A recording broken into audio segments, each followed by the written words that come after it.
ዓለማችን ከተፈጠረችበት ጊዜ ጀምሮ እስካሁን ድረስ በጣም በርካታ የሆኑ ፓንደሚኮችን አሳልፋለች። እነዚህ ሁሉ ተደምረው በሰው ዘር ውስጥ ወይም በሰው ሕይወት ውስጥ ካደረሱት እልቂት ወይም ጉዳት ይልቅ ዛሬ የምነግራችሁ በሽታ በሰው ልጆች ላይ ያደረሰው እልቂት ይበልጣል ብዬ አስባለሁ ወይም ደግሞ አምናለሁ። ምናልባትም ይሄ ምንድነው ብላችሁ ትጠይቁኝ ይሆናል። ይሄ ክፉ የሆነ የሰው ልጅ ከተፈጠረበት አዳም ጀምሮ የሰው ልጅ እስከወደቀበት እስካሁን ድረስ ያደረሰው እልቂት አሁን ከላይ ከጠቀስኳቸው እልቂቶች ይበልጥ በሰው ልጆች ላይ ጉዳት አድርሷል።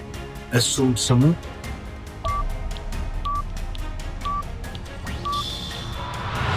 ቅናት ወይም ደግሞ ምቀኝነት ይባላል።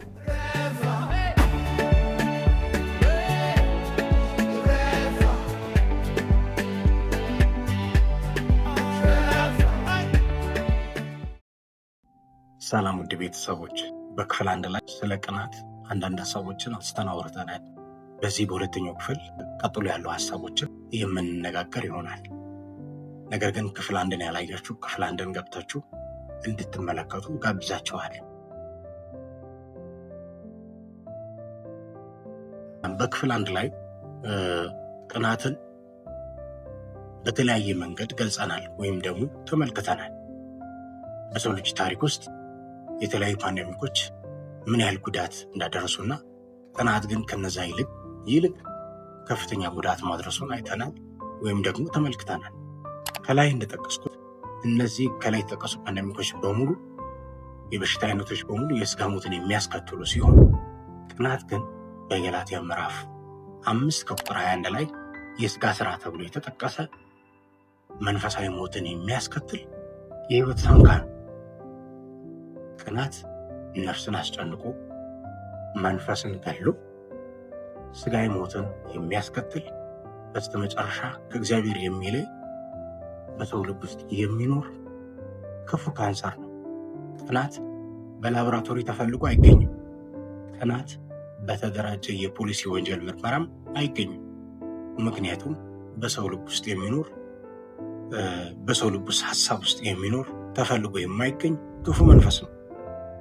አንዳንድ ሰዎች ቅናትን እንዲህ ብለው ይገልጹታል።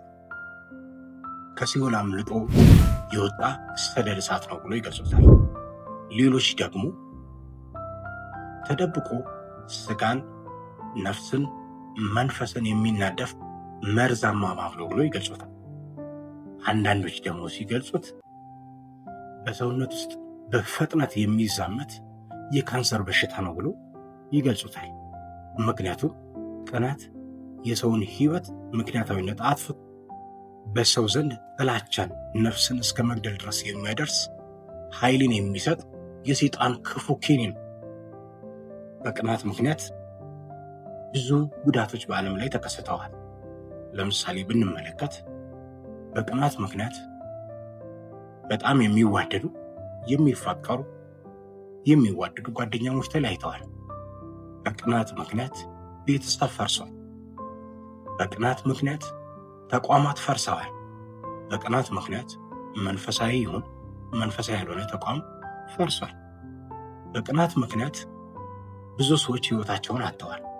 በቅናት ምክንያት መንግስታት ከመንግስታት ጋር ተጋጭተዋል።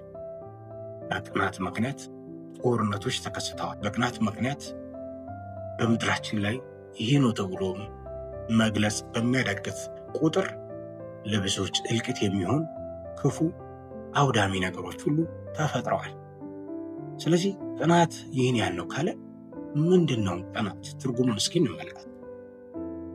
የቅናት ትርጉሙን ማወቅ የቅናትን ትክክለኛ እውነት ወይም ደግሞ ስለ ቅናት ያለንን ትክክለኛ እይታ እንድናውቅ ይጠቅመናልና ማለት ነው። ቅናት ማለት በሌላ ሰው እድገት፣ በሌላ ሰው መለወጥ ወይንም መሳካት